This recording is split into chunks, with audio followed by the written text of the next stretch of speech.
Então, amigos e amigas, boa tarde, sejamos todos muito bem-vindos, né? Nós estamos na sessão das 15 às 17 horas da nossa Semana da Cultura Religiosa 2025 na PUC-Rio, né? Nosso tema, acho que todos já sabem, né? Esperançar o mundo, inovação, espiritualidade e ética. E nesse horário está prevista a importante e célebre sessão de comunicações, onde nossos alunos, né, de graduação e pós-graduação podem apresentar comunicações, temas de pesquisa, artigos, trabalhos que estejam relacionados com o tema do nosso evento, né? Então, segundo o calendário, a programação que recebi aqui, nós teremos 5 apresentações hoje, né? Eu vou apresentando assim, uma por uma. Combinado é um prazo de aproximadamente 15 minutos, né? Quando tiver faltando uns 5 minutos, eu dou um sinal para já ir caminhando assim para as conclusões, para dar tempo de que todos apresentem e ao final a gente pode abrir uma roda de conversa, de comentários, de debate.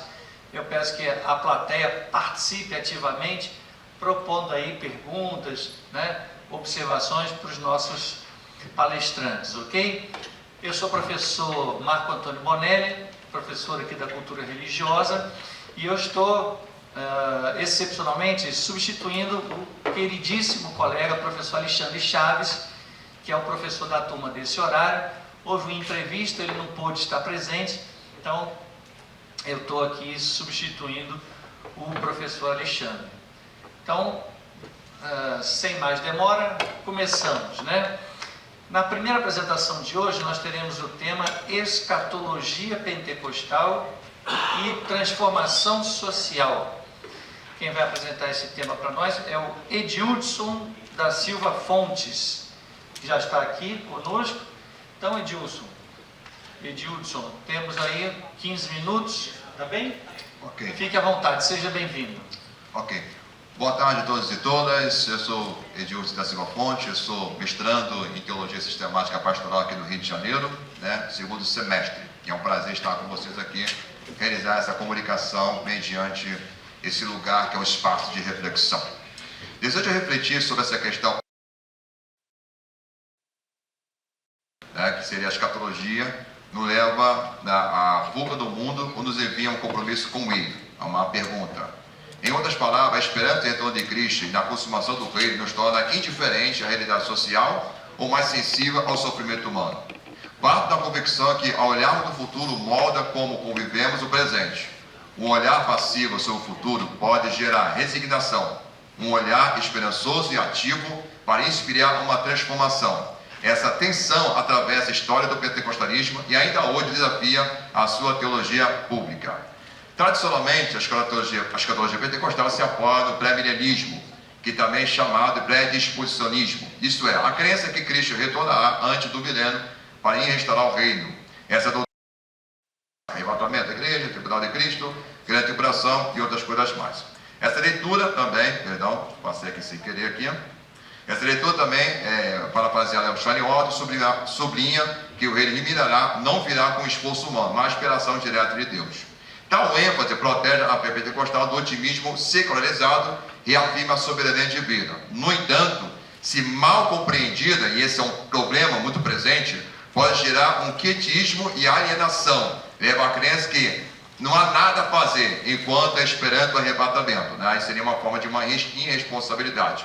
Contudo, é importante destacar que o pré-milenismo não implica necessariamente o escapismo, né? Embora isso é muito presente no meio pentecostal. Ela pode ser reinterpretada à luz de uma escatologia participativa, onde a expectativa e intervenção de Deus motiva a santidade e compromisso ético. Afinal, esperar o reino é preparar para ele, e essa preparação inclui viver o evangelho no mundo, tornando-se sinal testemunho da justiça divina, assim como o pentecostal pré-milenista pode e deve socialmente engajado, não para construir o reino, mas refletir os valores do reino no presente.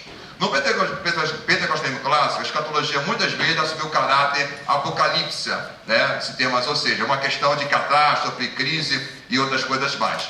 Em conexão de opressão e pobreza, como está a origem do movimento, essa expectativa produziu consolo, residência e fé, mas ao mesmo tempo poderia estimular afastamento da esfera pública, né? O teólogo Fernando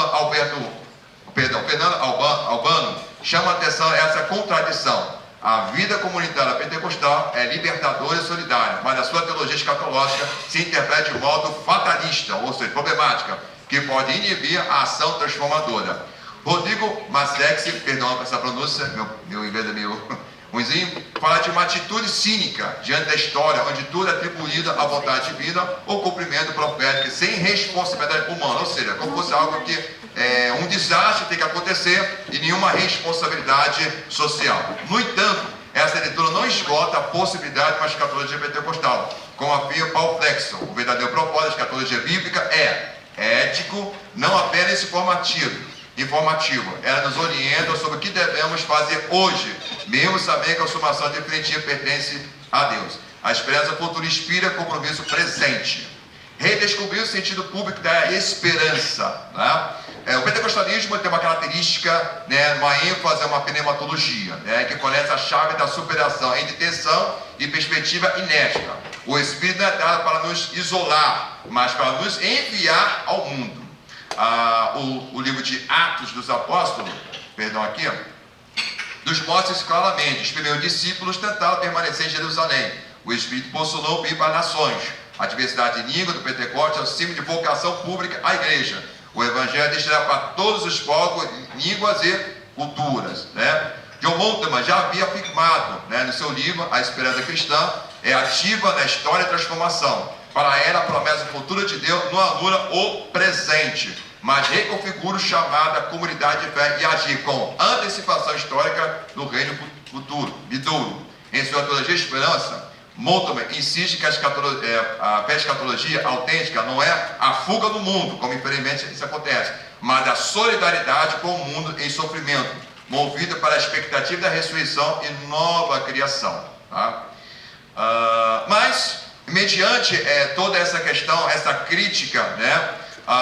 E quando falo do pentecostalismo, o pentecostalismo é muito amplo, tá? Vou especificamente falar da Assembleia de Deus, que é a maior representação desse movimento, tá? De uns anos para cá, houve uns pequenos avanços, diríamos assim, acerca dessa crítica do olhar social. Próprias lições bíblicas de escola dominical, professores teólogos, está aqui, né, não vou citar muito para tomar muito tempo, começam a chamar a responsabilidade à cidadania de uma visão mais integral, né? Até alguns utilizam o termo, a expressão bíblica, sal da terra, luz do mundo, para chamar uma responsabilidade social. O outro aqui, Valdir de Andrade, chega a chamar, fazer uma crítica ao conformismo escatológico, ou seja, não, tudo tem que acontecer, então não vamos ter nenhuma essa preocupação. É claro que, embora essa crítica era válida, ela é pertinente, bem-vinda, mas ainda, mediante a realidade, ainda está muito distante do seu ideal. Essa elaboração teológica também conta na época da obra de Amos Yavon, é um teólogo estrangeiro, né? E um dos principais teólogos contemporâneos, né? Young desafio que o pentecostalismo não apenas uma experiência individual e introspectiva, mas demonstra que pode ser força concreta, uma transformação social. Esse teólogo ele faz uma análise, embora estrangeira aqui no Brasil, como as igrejas pentecostais estão presentes nas comunidades, né? Onde o poder público não está presente, temos lá uma igreja pentecostais ali para auxiliar as famílias carentes, necessitados, né? E outras questões que nós já assim sabemos assim em alguns noticiários. Esse horizonte não é apenas teórico, né? Mas diversas igrejas pentecostais brasileiras têm se tornado instrumentos de real transformação de comunidades carentes, em regiões periféricas até rurais, né? Igrejas mantêm projetos de alfabetização, distribuição de alimentos, apoio de dependentes químicos, abrigos temporários, créditos comunitários, campanha de saúde e outras coisas mais, né? São fatos importantes a ser analisado, claro, não significa algo está uma perfeição, ainda precisa ser muito amadurecido, mas é bom ser analisado. Inclusive, cientistas de religiões fazem menção muitos dessas questões todas. A questão da ecologia integral e o bem comum, né? Eu fiz questão de fazer menção à encíclica do Laudato Si, do Papa Francisco, né? Que diz: a ecologia integral era inseparável da noção do bem comum, Princípio este que desempenha um papel central e unificador da ética social. Tá? Essa visão amplia o horizonte escatológico, ou seja, pode muito bem, independente da forma, da perspectiva escatológica, fazer essa dialética, a casa proposta com o Papa Francisco. Né? E a casa comum, o que é a casa comum? É algo que nós vivenciamos, nós usufruímos. Sabemos que a terra é boa, é maravilhosa, né? Religiosamente falando, que foi algo dado por Deus para nós vivenciarmos. Então, essa proposta do Papa Francisco é para que todo o segmento, toda a sociedade venha participar e fazer o bem comum para todos, e não nesse olhar escapista, fatalista, que muitas vezes predomina. Né? E para concluir, tá? A escatologia pentecostal vive entre duas tentações: o escapismo alienado, que isso é muito presente, e o ativismo sem transcendente. Esses dois extremos existem e tem que oferecer o caminho de equilíbrio, esperar agir, né? Esperar agir e agir esperar. Peço perdão que estou um pouco nervoso, né? Porque a tarefa do reino de Deus o dom é a tarefa. O que é essa tarefa? Está falando de fazer o bem no momento. Né? A questão do problema social, ela tem que ser resolvida agora, e não algo futurístico como alguns possam pensar. Né? Vamos prosseguir aqui. Perdão, hoje. Já vai caminhando para a conclusão, tá? Já estou aqui na conclusão. 5 minutos. 5 minutos, ok. Né?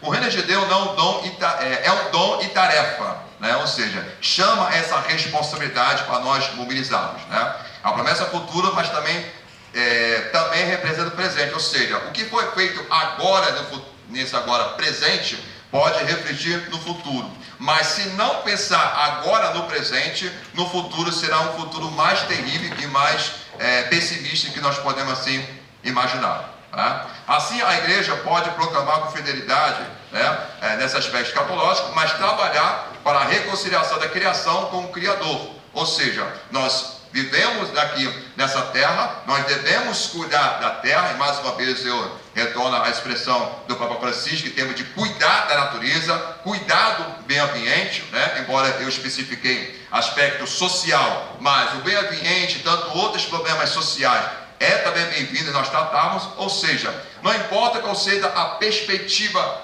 escatológica ou teológica, mas cuidar das pessoas, cuidar do próximo é algo primordial. Tá? Porque quando a pessoa diz que se tem Cristo em sua vida, e Cristo se compadeceu dos pobres, dos necessitados e também da natureza, nós temos que expressar isso também na prática, com ações sociais, de uma forma educativa, respeitando os outros segmentos religiosos e entre outras coisas mais. Tá? Então existe essa possibilidade sim. A questão é refletir, aceitar as críticas, consertar os erros cometidos no passado e no presente, para corrigir o futuro a mais. Muito obrigado.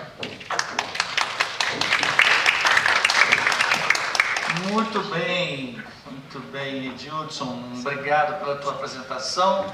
Vocês desculpem assim o tempo corrido, mas como são 5, né?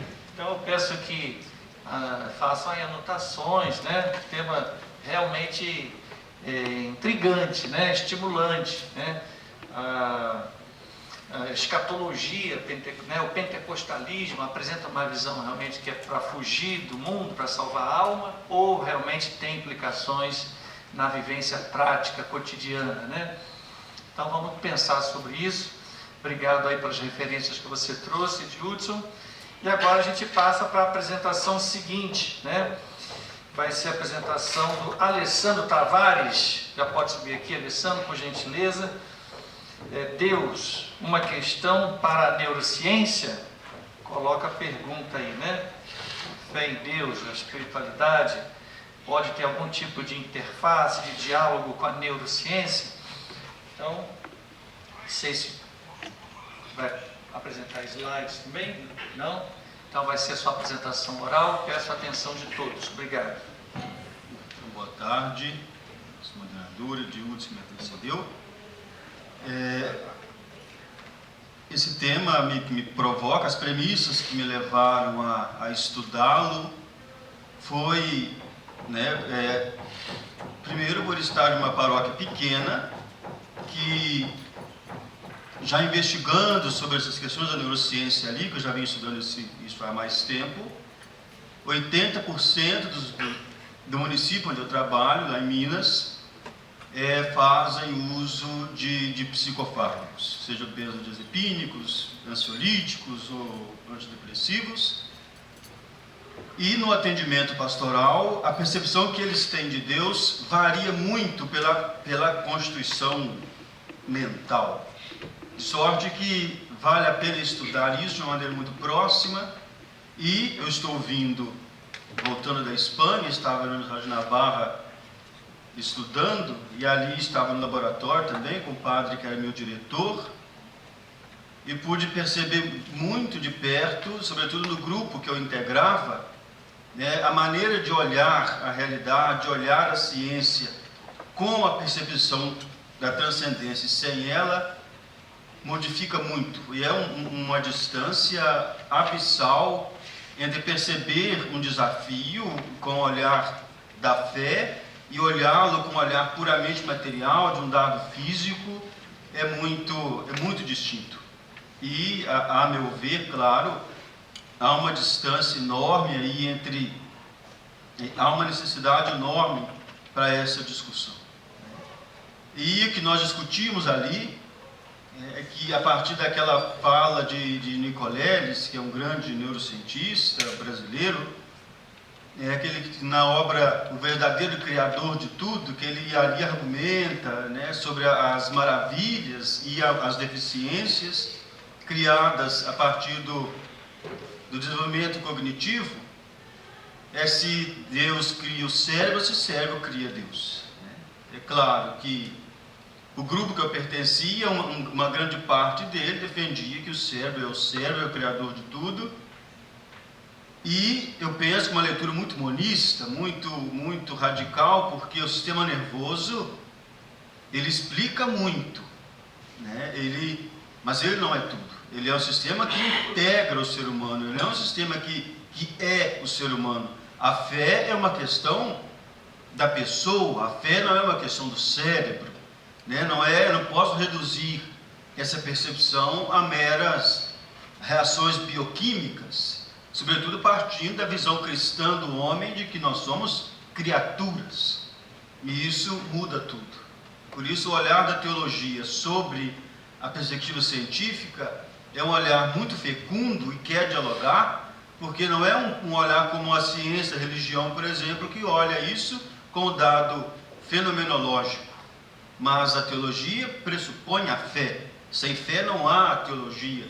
E olhar essas questões com esse olhar da fé, com essa antropologia cristã, favorece, traz elementos novos que uma visão monista da realidade, puramente material, não encontra saída.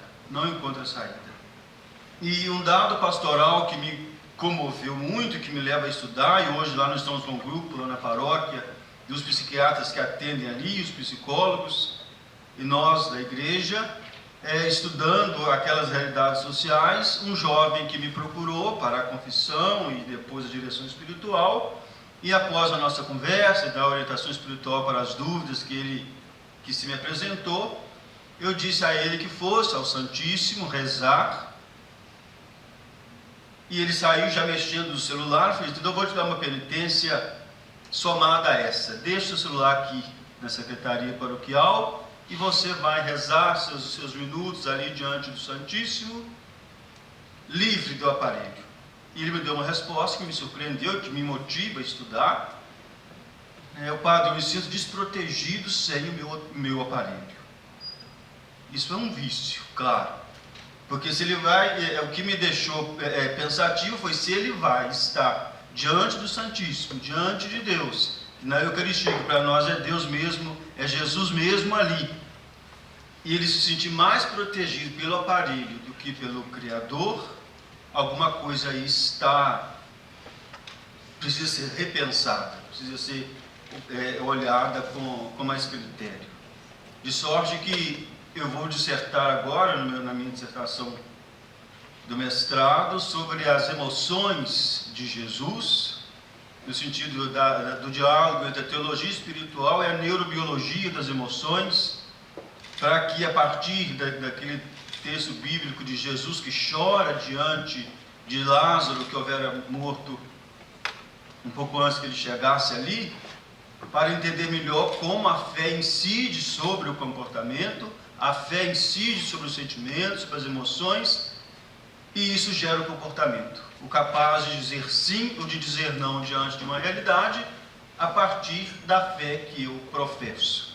Até que ponto essa fé ganha consistência nessa existência, para diante das realidades que se me apresentam, eu consiga dizer sim, dar atinência àquilo que me provoca ou não, em nome dessa fé. E como que a fé é capaz dessas modificações? E a neurociência, a religião já estudou em muitíssimas circunstâncias como é o cérebro de um crente.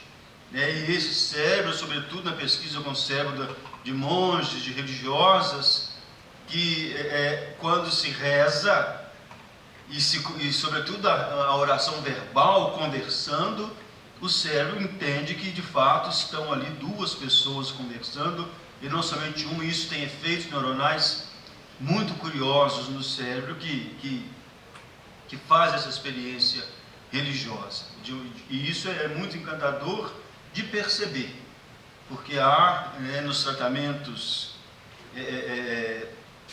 neurológicos, psiquiátricos, a incidência da fé, da espiritualidade em si, de uma maneira muito eficaz para esse tratamento. E também um dado que me chama muita atenção para esse aspecto dos meus estudos, Lá eu tenho um grupo, por incrível que pareça, um dado comportamental de um grande número de esquizofrênicos e de bipolares. Como eu disse, 80% usam psicofármacos ali. E a maneira de crer, como que modifica no estado de mania ou de hipomania, na bipolaridade, e como que a fé aguça, a religião aguça o dado da fantasia do cérebro, que para os esquizofrênicos, sobretudo, eles materializam a realidade de uma maneira tão incrível a partir dos dados da fé. Começa-se a conversar com eles, começa-se a conduzir um caminho de fé com eles, eles vão materializando, claro que há o escapismo, a fuga, o rompimento com a realidade, isso já em termos de topografia cerebral, isso é muito claro, mas a sensibilidade da fé é uma questão muito curiosa ali nessas pessoas que possuem esses transtornos, seja do humor ou a própria esquizofrenia. De sorte que o meu trabalho versa sobre esse diálogo entre o que a neurociência, em termos topográficos, cerebrais, e a teologia espiritual tem junto a contribuir para a ajuda a essas pessoas.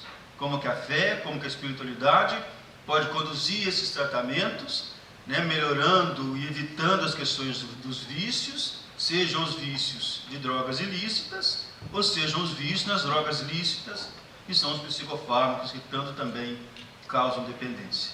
Mas a fé tem a sua proposta, a teologia espiritual tem o seu caminho, e a neurociência é um grande instrumento para a efetividade desse trabalho. Obrigado.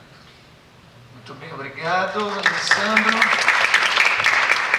Desafios realmente muito grandes, a dependência química, o vício na tecnologia, no celular, no computador, E por outra parte, como é que a fé, como é que a espiritualidade pode interagir, pode dialogar com essa realidade, Então, realmente, tema muito desafiador. A gente agradece aí a contribuição e passamos para a apresentação seguinte. Pelo roteiro que eu tenho aqui, o próximo é o José Maria, é isso mesmo? Isso. José Maria Gomes de Oliveira. Ele vai falar também sobre um tema que se relaciona com a saúde. Olha aí, pode até estar em certa sintonia com o tema da fé e da neurociência apresentado pelo Alessandro. O tema do José Maria de Oliveira é entre o cuidado e a esperança, espiritualidade e saúde no contexto de embarcados. Quem são os embarcados? O Zé Maria vai explicar aí para a gente, Vamos lá. Então, boa tarde a todos. Eu Eu sou, como o professor já falou, José Maria, sou mestrando no curso de Ciências das Religiões da Faculdade Unida de Vitória, né? E escolhi como linha de pesquisa a espiritualidade no contexto público, né? E aproveitei já para unir o útil ao agradável aí, tendo em vista que os navios são organizações militares que são equiparados também a esse contexto público, né? Quero dizer que o tema central é extremamente importante, né? Nós já falamos muito sobre esperança esse ano, no ano jubilar, é o ano da esperança, né? E essa iniciativa de trazer esse verbo aí no infinitivo, esperançar, né? Eu vejo como transversal, né? E que atinge a várias dimensões e setores, né? Então, preparando essa apresentação, eu bebi muito de um discurso que eu chamo de Divinamente Inspirado, de Dom Helder. Dom Helder Câmara, acho que muita gente aqui já ouviu falar, os mais novos talvez não, mas os mais velhos sim. Dom Helder foi bispo auxiliar aqui do Rio durante muito tempo e depois foi arcebispo lá de Olinda e Recife. Dom Helder não foi uma figura importante apenas para a igreja, mas foi uma personalidade. Chegou a ser, inclusive, indicado várias vezes para receber o Prêmio Nobel da Paz. E Dom Helder, em um dos seus discursos, ele dizia assim, incentivando seus ouvintes, ele dizia: sejamos profissionais da esperança, sejamos acendedores da esperança, né? Acenda uma vez, acenda 2 vezes, acenda 100 vezes, acenda 1 milhão de vezes, mesmo que ventos contrários insista em apagá-las, né? Então nós vamos dizer mais ou menos nessa apresentação quais são os ventos contrários que insistem em apagar a esperança daqueles que estão no contexto embarcado, né? Talvez, professor, e os que aqui estão, né, eu vejo como um diferencial, né, nessa pesquisa, ser a capelania naval ainda um campo empírico pouco explorado, né? Então, talvez seja um diferencial interessante. Qual o contexto da pesquisa? A vida embarcada, e aqui tem jovens, né? Estou vendo vários jovens aqui, quem sabe serão futuros marinheiros, né? Oficiais da Marinha do Brasil, que terão experiência também da vida embarcada, né? A minha pesquisa, ela parte justamente de uma experiência prática, né, de quem viveu embarcado já por pelo menos 2 grandes missões. Uma missão de 6 meses, acompanhando os oficiais que saem da Escola Naval, chamada Viagem de Instrução, né? Nós atracamos em 32 portos, 32 países diferentes, e também como capelão de uma missão de paz no Líbano. Durante 1 ano, nós ficamos lá como mantenedores da paz. Então, foi o ano em que nós ficamos destacados pela ONU, Organização das Nações Unidas, certo? Então, o contexto é esse. A vida embarcada, ela envolve isolamento, ela envolve confinamento e uma alta exigência operacional. E isso gera impactos físicos, aí onde está a conexão com o tema central da semana, que é a saúde, né? Nós escolhemos o eixo esperançar e saúde, bom? Então, essa conexão aí, né? A vida embarcada, ela, por causa do confinamento, do isolamento, do afastamento da família, afastamento também dos meios tradicionais de beber da sua espiritualidade, né? Que você estando aqui, você vai ali numa igreja, você vai ali independente da religião. E aqui eu vou dizer, no início eu falei que eu sou aluno de ciência da religião, então a minha abordagem tem um foco mais hierofânico, né? Então, pouco eu vou falar de teofania, mas talvez eu fale ali nas referências, quando vou falar das experiências práticas dos grupos a bordo das embarcações, tá bom? E também, nesse contexto, eu coloco aqui a OMS, a Organização Mundial da Saúde, que reconhece a espiritualidade como uma das dimensões da saúde integral da pessoa humana, né? A OMS diz que as dimensões física, mental e social e espiritual, elas formam, né, justamente a saúde integral da pessoa humana. E recentemente, agora em 2025, né, o Conselho Federal de Medicina, isso é muito recente, reforçou, né, o papel da espiritualidade na prática tanto clínica como também no cuidado integral do ser humano. O problema central da pesquisa é como promover a saúde integral em ambiente de confinamento, né? Essa é a grande problemática, né? E diante disso aí a gente apresenta a capelania naval como um espaço de cuidado, né? Onde ali tem escuta para quem está triste, para quem está abatido, para quem está desanimado, para quem está fadigado, para quem está, às vezes, até depressivo, né? Então, a capelania aparece como esse espaço de cuidado, de acolhimento, de mediação cultural, né? Nós somos a Marinha do Brasil. Então, a Marinha do Brasil envolve um país quase que continental, né? Diferentes culturas, diferentes realidades, diferentes cabeças, diferentes experiências religiosas, inclusive. Então,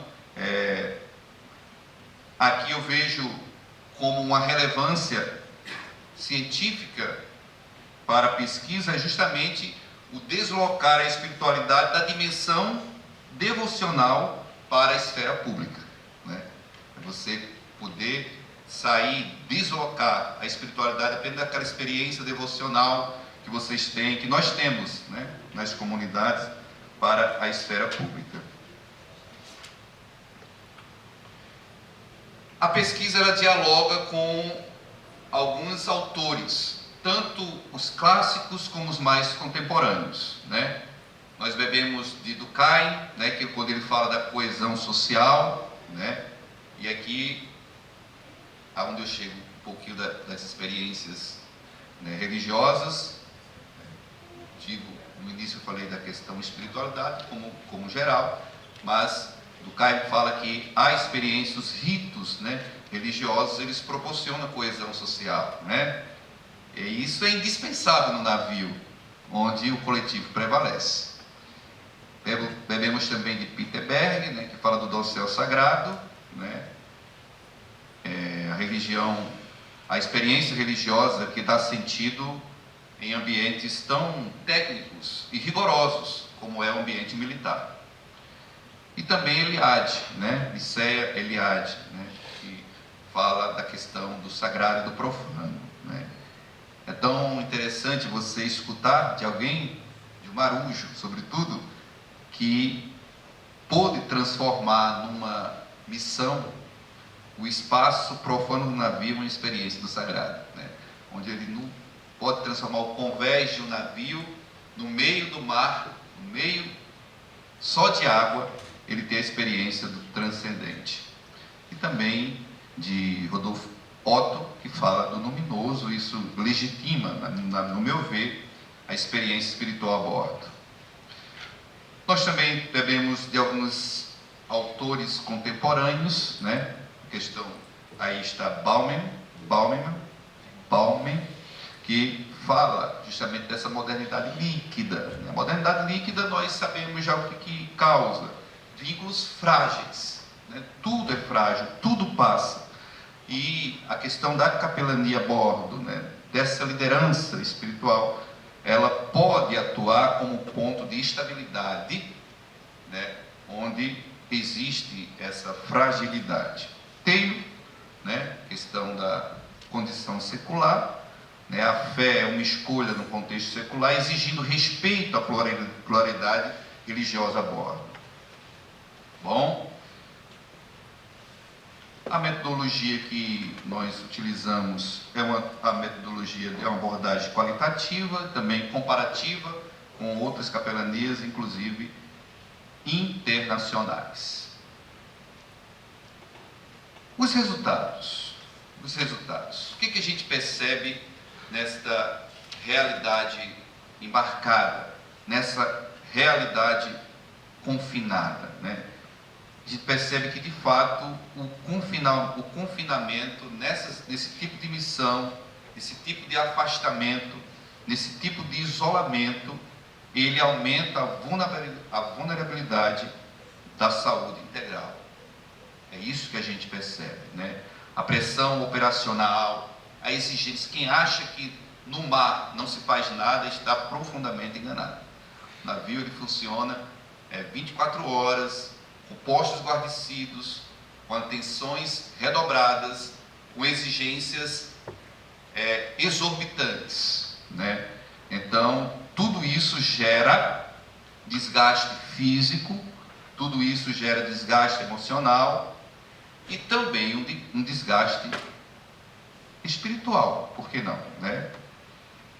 Então, diante disso, indicam-se sinais de sofrimento e necessidade de um suporte espiritual no cotidiano de bordo. Interessante também que, como o navio é pequeno, geralmente não dá para ir todo o suporte que o militar tem direito, que a própria Constituição garante que todos os militares eles têm direito à assistência médica, psicológica, jurídica, social e religiosa, né? Mas por ser os meios pequenos, geralmente o capelão ele não vai exercer, lógico, o papel do psicólogo, do assistente social, mas ele é aquele que está ali para ser um elemento de ligação, já que aqueles elementos não podem estar presentes. Então ele tem essa sensibilidade, ele também deve ter essa sensibilidade.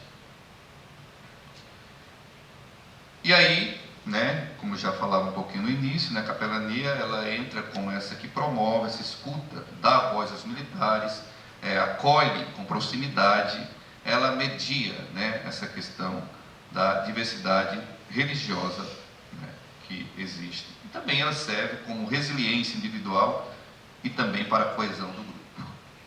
A discussão que eu trago é justamente esta, né, a espiritualidade como fator de resiliência em contexto de estresse. E a questão da prática da capelania integrando saúde, ética e pluralidade alinhada com a OMS, né? Então isso demonstra que o cuidado espiritual é uma prática transversal e não apenas periférica.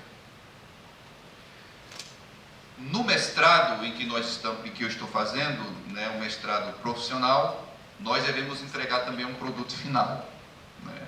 Então a proposta, a partir dessa pesquisa também, é apresentar um protocolo onde nele tenha competências, né, de quem exerce a liderança espiritual, né, vendo a questão das aplicabilidades, nas missões mais longas, né, e de maneira alguma é desejo de normatizar, mas apenas um guia prático, não doutrinário, mas flexível, ético, adaptável e sempre lembrando da laicidade e do não proselitismo religioso, né, a bordo. Concluo dizendo que a capelania naval embarcada é um espaço de cuidado e de esperança, que vai além de mitigar sofrimentos, né? Que vai além de mitigar sofrimentos, mas aparece como um espaço de esperança, né? Eu diria que essa pesquisa ela encontra um respaldo científico no próprio reconhecimento da OMS, em ver a espiritualidade como dimensão da saúde integral, e ela encontra respaldo legal na própria Constituição, que garante os militares, embarcados ou não, o direito, né, à assistência religiosa e espiritual. Talvez uma frase final seria essa, né? Em alto mar não existe templo, mas existe transcendência, né? Então, a assistência, o cuidado espiritual facilita, né, essa relação, né, e essa integração. Bom, aí está o meu contato e estou aqui também à disposição para as perguntas. Muito bem. Quantos desafios aí que José Maria trouxe para nós, né? Viver a espiritualidade, viver a fé, situações de isolamento, né? Mitigar sofrimentos, transmitir esperança, realmente muitos desafios, né? A gente agradece, José, a tua contribuição, a reflexão que você trouxe, e partimos para a quarta apresentação de hoje, que será do Ricardo Pessoa. Está aí? Então pode vir para cá para o púlpito, Ricardo, e ele vai apresentar para nós o tema: as contribuições do Pacto Educativo Global e do Ano Jubilar da Esperança na missão profética da Igreja. Muito bem. Vamos lá, Ricardo, com a palavra. Muito bem, boa tarde a todos, né? Gostaria de agradecer a oportunidade de poder falar com vocês. Algo que particularmente me toca muito a respeito, e eu gostaria muito de colocar isso antes da apresentação, porque eu acho que a gente tem sempre uma oportunidade de humanizar as nossas pesquisas, né? Quando a gente coloca aquilo que nos motiva a pesquisar, né? E no meu caso é algo até relativamente bem peculiar, né?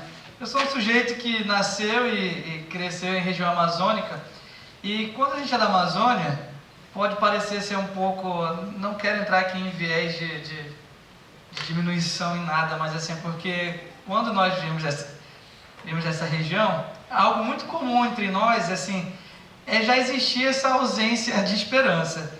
E eu falo isso com muita propriedade, porque assim, o Amazônia hoje, ele é muito, ele tem sido muito objetificado, assim, né? Já foi um sujeito que teve sua dificuldade parece, de existência, né? E aí agora, quando tem uma certa relevância, né, dão uma certa atenção para o sujeito amazônico, já é colocado como, de uma certa forma, como objeto de alguém que é capaz de pensar por nós, né? Então isso já, de uma certa forma, já fere um pouco da própria identidade do Amazônia, né? Então, isso foi algo que passa pela pesquisa. E também, o segundo ponto de motivação é o fato de que, nesse período, eu encontrei uma grande resposta para isso, né? Que foi a questão da esperança pela educação, que eu trago na minha experiência profissional. Passei 10 anos como profissional também da educação, direto e indiretamente. Então, isso eu encontrei motivações para refletir um pouco nessa pesquisa, que tem como uma finalidade refletir o papel da igreja como agente que inspira práticas de esperança e o faz consciente de que é corpo místico de Cristo. Aqui tem uma grande particularidade, de fato, desse trabalho, né? Porque, considerando esse aspecto da igreja enquanto corpo místico de Cristo, a gente consegue adentrar num conceito muito presente aqui nessa pesquisa, que é a igreja enquanto lugar profético de mudança, e ela entende que a melhor forma de fazer isso, à luz do Concílio Vaticano II, é abrir o diálogo com todos os seres humanos a respeito dos nossos problemas comuns, recorrendo à luz do Evangelho e se colocando a serviço do gênero humano, com as forças salutares da igreja, conduzida pelo Espírito Santo que recebeu do seu fundador.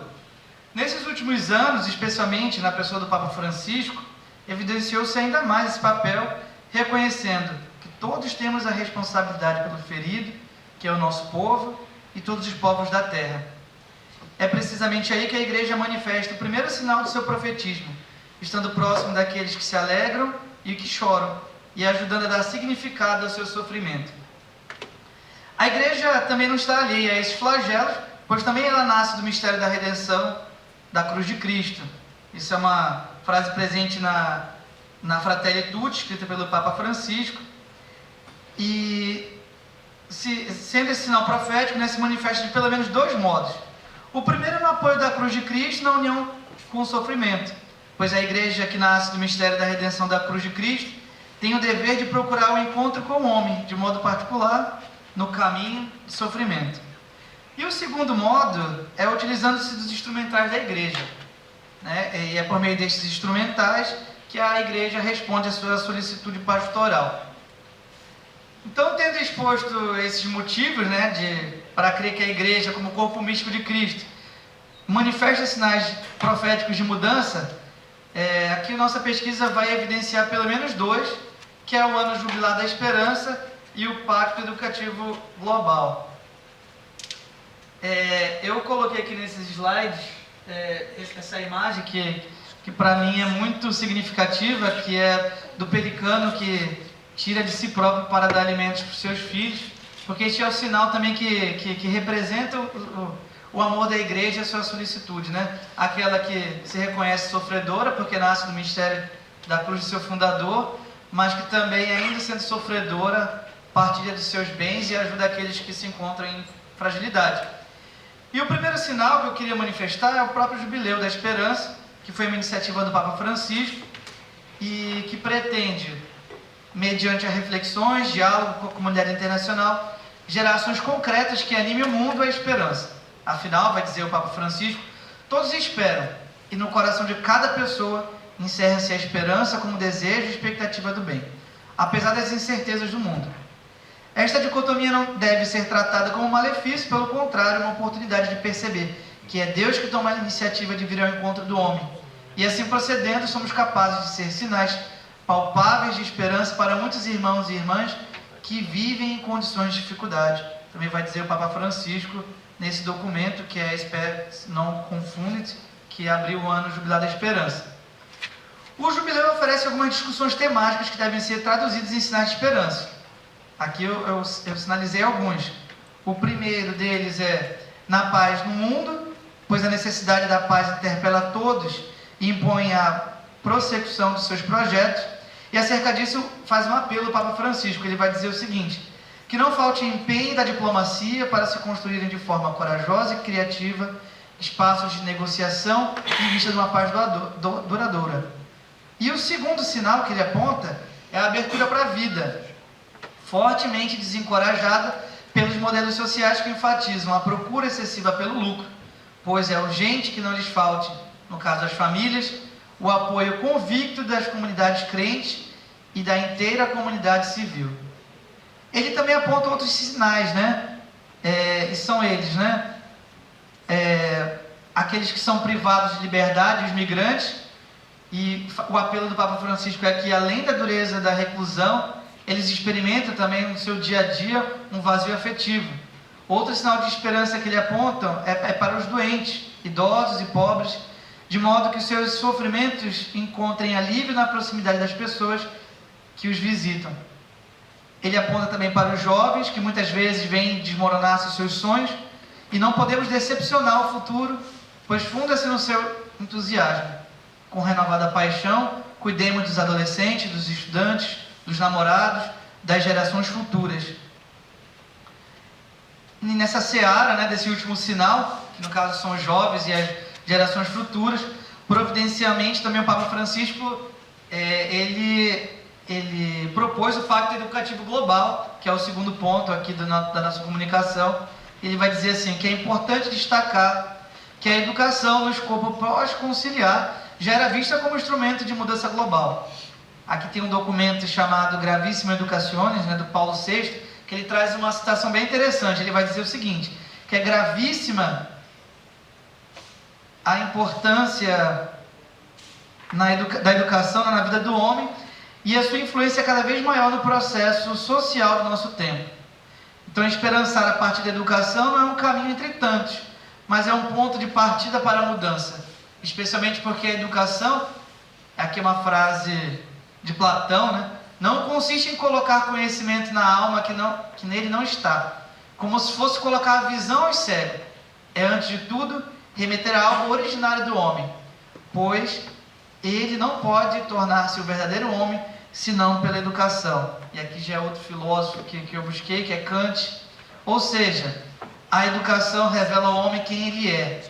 E aqui eu reforço a célebre frase, né, do Paulo Freire, que vai dizer que a educação não transforma o mundo. A educação muda pessoas e pessoas transformam o mundo. Aqui eu apresento também alguns pressupostos do Pacto Educativo Global como ferramenta de mudança social. O primeiro deles é a vinculação à centralidade da pessoa. Para justificar esse pensamento, o Papa ele utiliza de um provérbio africano, que vai dar base de todo e o fundamento do Pacto Educativo Global, que diz que para educar uma criança é necessário uma aldeia inteira. Por isso, o modelo proposto do Pacto é chamado de aldeia educativa. Ele se inspirou num provérbio africano, né, para poder pensar nesse modelo educativo. E nela, cada morador, com suas habilidades e possibilidades, tem a sua responsabilidade nos processos da comunidade. Fazem parte dessa aldeia a família, onde se lançam os alicerces para o desenvolvimento cognitivo e social do ser humano, a escola, que amplia o repertório cultural para o espaço de convivência e diálogo com o mundo, e a sociedade civil, que pode tomar ações coletivas para gerar aprendizagens e saberes que promovam o desenvolvimento integral da pessoa. Além desses pontos, o Pacto também possui outras marcas distintivas. São elas a educação que gera compromisso comunitário, e vai dizer o Papa, como Jesus se inclinou para lavar os pés dos discípulos, também há esse compromisso com a educação. O desenvolvimento do pensamento crítico, capaz de dialogar sobre o modo de como estamos a construir o futuro do planeta. E sob esta égide, deve-se considerar, além do fator social, o antropológico e a casa comum. Uma vez que esse ponto aqui eu destaco de modo especial, que foi um ponto que ele trouxe na Laudato Si, ele vai dizer que a falta de cuidado da interioridade reflete-se numa falta de cuidado da exterioridade e vice-versa. E o descuido do compromisso em cultivar um correto relacionamento com o próximo destrói o relacionamento interior consigo mesmo, com os outros, com Deus e com a terra. Por fim, o Pacto Educativo Global, seja ferramenta efetiva, para que seja uma ferramenta efetiva, considera-se a busca do transcendente, o senso religioso que está enraizado na natureza humana. E este ponto permite contemplar a educação como um modo de esperançar o mundo. E aqui, vemos respeitar o desejo de dois polos importantes. Ele fala do crente e do não crente. Para este último, o não crente, diz o Papa, para animar uma inquietude estimulante sobre o sentido das coisas e da própria existência. E para o crente, para estimular o desejo de entrar na própria interioridade para conhecer e amar a Deus. Então, ao término desta comunicação, se reconhece que a Igreja, corpo místico de Cristo, prolonga na história a missão salvífica do seu fundador. Ela é sacramento de unidade e sinal profético de mudança. Esta missão não se limita ao espiritual, mas se traduz em iniciativas que respondem às angústias do tempo presente. O ano jubilar da esperança, com seu apelo à reconciliação, solidariedade, justiça, e o Pacto Educativo Global, que propõe uma educação transformadora, são expressões desse profetismo e mostram que a Igreja contribui para esperançar o mundo. Assim, a Igreja manifesta de forma clara sua identidade e missão. Longe de ser abstrata, ela encarna em caminhos que unem espiritualidade e compromisso social, oferecendo razões concretas para crer e viver a esperança que nasce de Cristo. Muito obrigado. Muito bem, Ricardo. Também muitos temas atuais aí, o papel das instituições educativas, da sociedade civil, da família, o papel da igreja, como sinal profético nessa sociedade tão desafiadora. Então, a gente agradece a contribuição do Ricardo e teríamos a quinta apresentação de hoje, que é da Rosângela Torres. Está aí? Chegou? Será que ela apresentaria por videoconferência? Não? Ninguém. Não. Então talvez ela não tenha conseguido chegar. O tema dela seria esperançar a saúde mental, neurociência, espiritualidade, ética na prevenção do Alzheimer. Então, uma pena, seria um tema tão interessante, mas quem sabe numa próxima oportunidade ela não possa estar conosco, não é?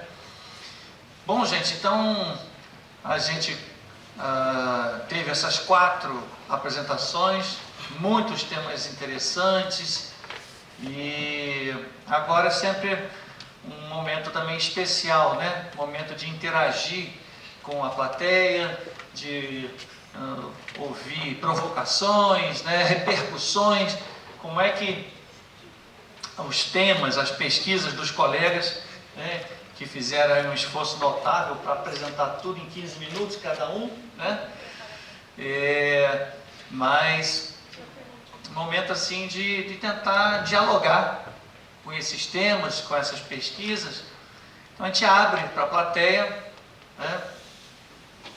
Cada aluno, aí o Dieguito, né? O nosso querido braço direito e esquerdo aí, nosso ponta de lança aqui do diálogo com a plateia. O Diego pode levar o microfone e aí você se apresenta, diz seu nome, para quem que você dirige a sua pergunta, que tema que provocou, como que o tema repercutiu para vocês. Então a palavra está aberta. Alguém poderia propor, sim, algum questionamento, alguma observação, pode ser um comentário.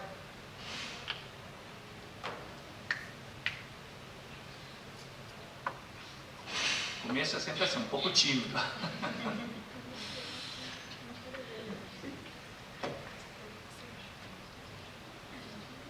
Recebi uma mensagem do professor Alexandre. Vocês são alunos do professor Alexandre? Sim.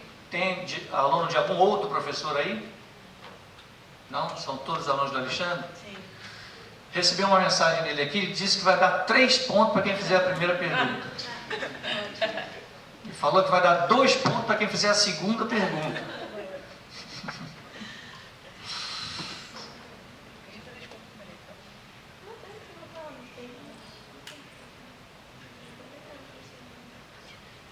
Coragem, tenha medo. Pode ser pergunta simples, tenha medo não.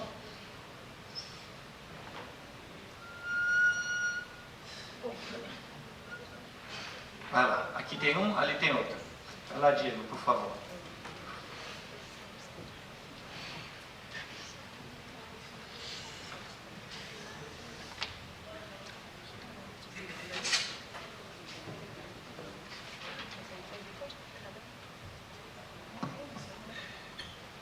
Boa tarde. A minha pergunta é sobre a palestra dos embarcados.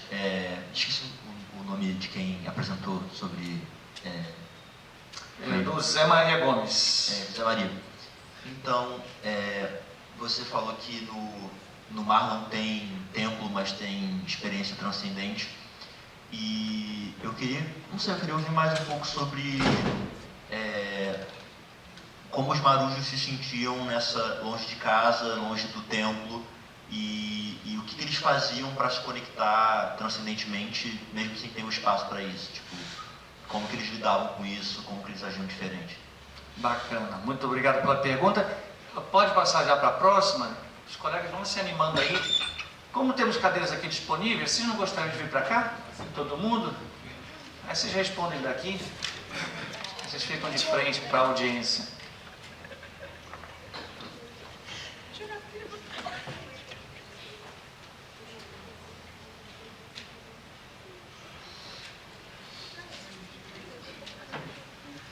Vamos lá, tem mais cadeira para cá também. Podem vir. Vamos lá, colega, seu nome? Meu nome é Caio e eu gostaria de fazer uma pergunta sobre a de neurociência, que foi de quem me professor. Eu gostaria de saber se levou em conta, todo esse estudo, se levou em conta pessoas com transtornos mentais, neurodivergências, se levou em conta, só um pouquinho sobre como isso afetou, chega a afetar, só um panorama geral assim. Então, por enquanto, temos uma pergunta para o Zé Maria Gomes, né? Como é que é a situação dos embarcados, dos marinheiros, a solidão, o afastamento da família, né? E uma pergunta, acho que para o Alessandro, estou entendendo? Deus, uma questão para a neurociência, né? Pode repetir de novo a pergunta, por favor? É sobre se levou em conta pessoas com transtornos mentais nessa pesquisa de estudos. Mais uma? Então, respondemos essas duas e depois, se vocês se animarem, podem fazer mais, ok? Vamos lá. Zé Maria, começa. Vamos lá, vamos tentar responder aqui a pergunta do nosso colega ali. Aí você pergunta, a partir daquela conclusão que eu fiz, né, que de fato nos convéses ou em alto mar não existe o templo, mas existe a possibilidade de fazer experiência do sagrado, né? E você pergunta como que os embarcados, os marinheiros fazem para ter essa experiência espiritual. Desde o início da palestra, eu quis sempre abrangir, né, colocar a questão da espiritualidade, fugindo um pouco da assistência religiosa em si, tá bom? Porque eu trabalho no campo da ciência da religião, que ela prioriza mais a questão da experiência do sagrado do que a questão da experiência religiosa dos grupos religiosos. Mas existe, já isso é muito antigo, desde a época do Império, quando os portugueses vieram para cá, a família real já trazia um capelão a bordo, né? Tanto que a primeira missa que foi celebrada aqui no Brasil, veio um frade juntamente com a família religiosa dos barcos, para assistir religiosamente, né? E eu falei também na apresentação, na comunicação, que os militares embarcados, a Constituição, né, dá direito para que eles tenham assistência, além da médica, psicológica, jurídica, social, também religiosa. Então, nessas missões mais longas, nós temos hoje missões na Antártica, por exemplo, né? Missões de 6 meses, onde ali é isolamento total, confinamento. Existem também essas missões de paz, que eu fiz parte, por exemplo, no Líbano, né? Existem também essas missões de instrução, que eu também tive a experiência. Então, vai um capelão a bordo, vai um ministro religioso a bordo, certo? Que facilita a experiência do sagrado dos militares a bordo, é um facilitador, certo? Então, não são todos os navios, mas a União, vamos dizer assim, né, a Marinha, o Exército, a própria Aeronáutica, eles têm a assistência religiosa, tá bom? Obrigado. Você me repete seu nome, por favor? Caio. Caio, muito bem. Os transtornos são o DNA da minha pesquisa, porque é o que me motiva a pesquisar, em primeiro ponto, porque eu, como padre, vou discernir se a questão que se me apresenta é espiritual ou mental. Alguns demônios têm nome e endereço, não tem nada que ver com o demônio lá, né, que nós lidamos. Né, alguns exorcismos, um antidepressivo resolve. Então, mas o que mais me motivava é essa experiência de fé que as pessoas faziam. Por exemplo, por que um depressivo, em grande medida, tem a tendência de ver Deus como um pai vingativo? Entende? Então, isso no atendimento pastoral, isso me inquietava muito. Um bipolar, por exemplo, por que a mesma pessoa na fase depressiva enxerga esse pai vingativo e na fase de mania ele enxerga Deus como alguém fantástico, miraculoso, um companheiro até de copo? Né? Ele faz a experiência religiosa dele ali em fase de mania, que é essa fase mais eufórica do bipolar, até aí ele percebe o sagrado. Entende? Então, eu queria entender, à luz da neurociência, claro, que por trás de tudo isso há uma neuroquímica.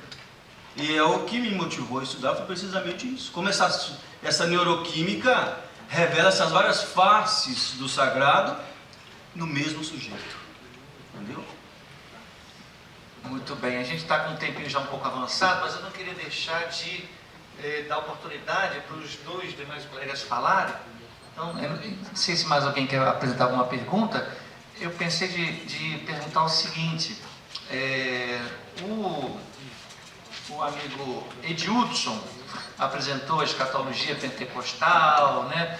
E realmente é um tema bem desafiador, né? Há uma tendência muito de partir para algo mais delirante, assim, totalmente descolado da realidade social, econômica, né?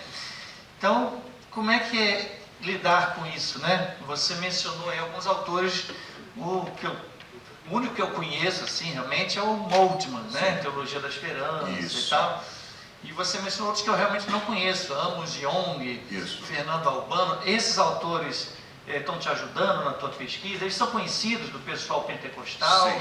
Ou é uma coisa mais do universo acadêmico? Como é que esses autores que você mencionou podem ajudar para que, né, a esperança apocalíptica, para que uma espiritualidade pentecostal não vire completamente alienante, né? Então, se você pudesse dar uma palavrinha sobre isso, seria muito bom. E para o nosso outro irmão,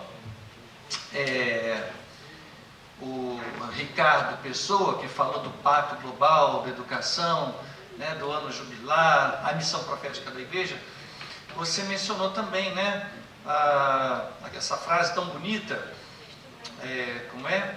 Para se educar uma criança é necessário uma aldeia inteira, né?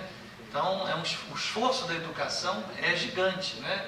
Você mencionou ali a família, a sociedade civil, a escola, as instituições de ensino. Qual seria o papel de cada uma dessas instituições, né? Qual seria o papel da família? Qual seria o papel da sociedade civil? Qual seria o papel da escola, né? É possível realmente ter uma missão profética nessas instituições todas? Como é que teu trabalho, teu estudo está te ajudando a perceber isso, né? Mais alguém quer falar alguma coisa? Posso passar a palavra para os colegas? Beleza, então vamos lá. Muito bem.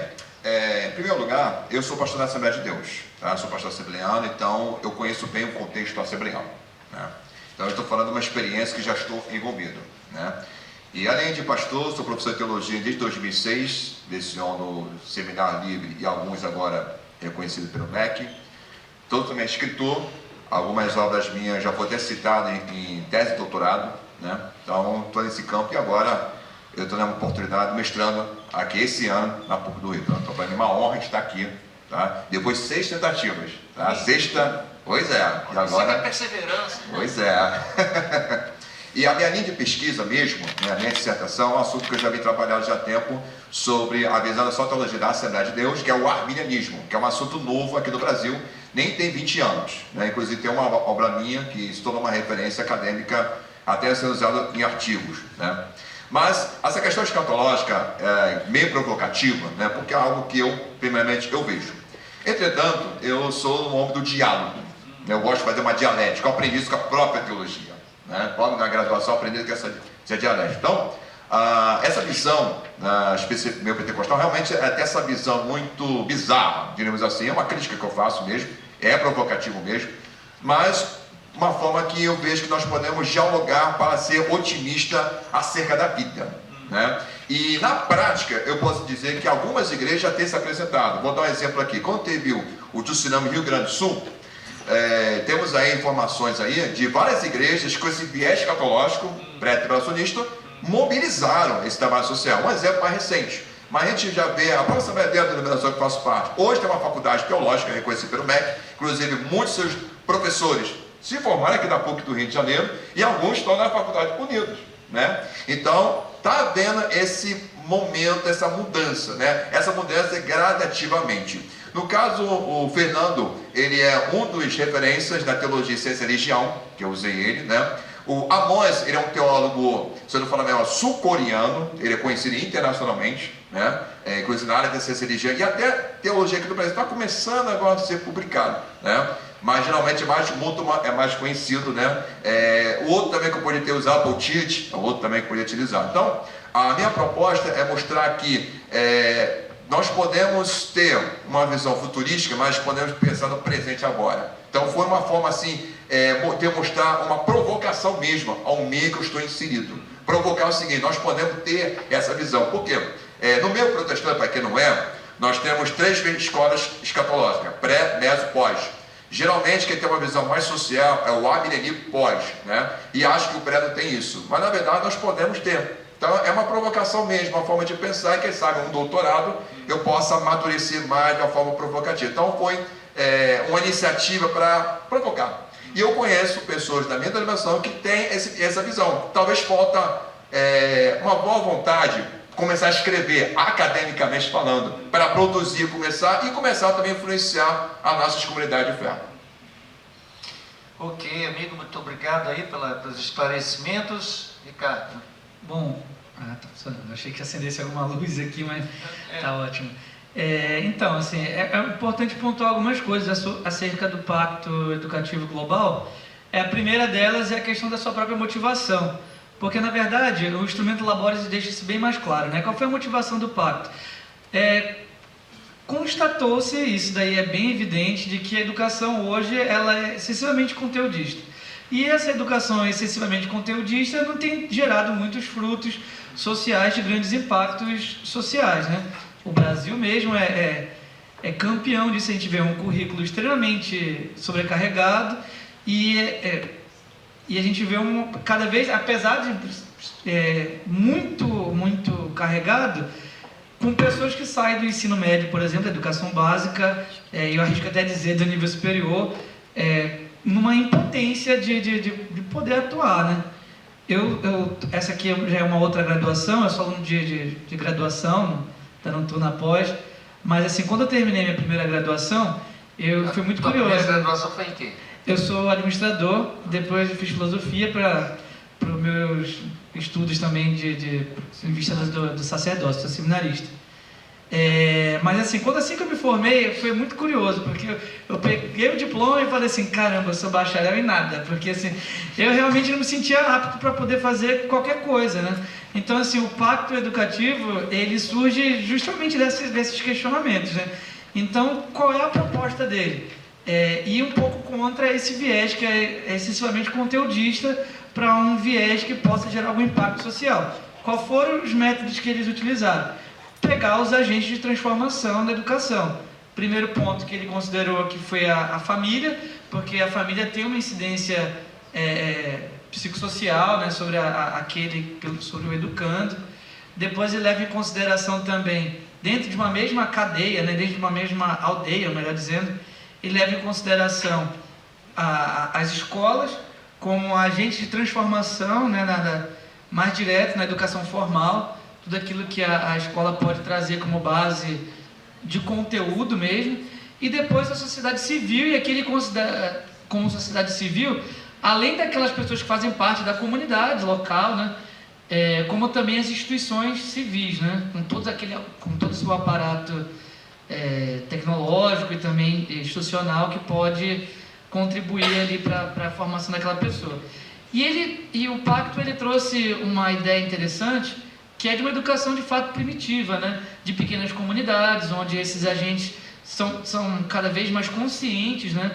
Porque quando a gente pensa numa cidade, por exemplo, é muito difícil a gente conseguir visualizar, como o Rio de Janeiro, por exemplo, qual é o papel de cada um. Às vezes a gente até se coloca como pessoas que não têm responsabilidade para com a educação de uma forma geral, né? E nessa perspectiva da aldeia, é muito mais evidente que cada um tem o seu papel.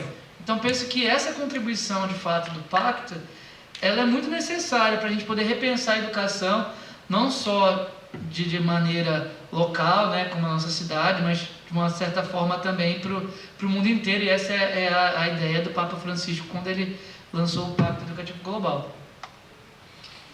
Muito bem, amigos. Valeu? Valeu, acho que a gente pegou um leque de questões assim, bem amplo, né? Diferentes temas de pesquisa. A gente estimula vivamente que vocês sigam com as pesquisas, estudem bastante, vai trazer contribuições para o diálogo interreligioso, para a questão do tratamento de neurociências, né? Enfim, para o trabalho com os marinheiros que estão longe da família, lá sentindo depressão, isolamento, para o trabalho educativo. Então, a universidade tem esse papel, né? A gente poder trocar ideias, debater, ver diferentes perspectivas. Eu acho que nosso evento está dando uma pequena contribuição aqui, né? A gente pode pensar que a PUC, né? A universidade é um planeta, né? Verdade. Se a gente pensar todos os departamentos, né? Você fez graduação em administração, né? Você estava dizendo? Administração, psicologia, engenharia, direito, né? Então aqui nosso setor de cultura religiosa está dando uma pequena contribuição para essa circulação de ideias, para esse debate, que a gente espera que esteja sendo estimulante, né? para os alunos, para as turmas também seguirem seu caminho acadêmico e sua vida espiritual, sua vida intelectual também. Ok? Muito obrigado pela presença. Vamos em frente. Amanhã teremos novas sessões aí do evento, ok?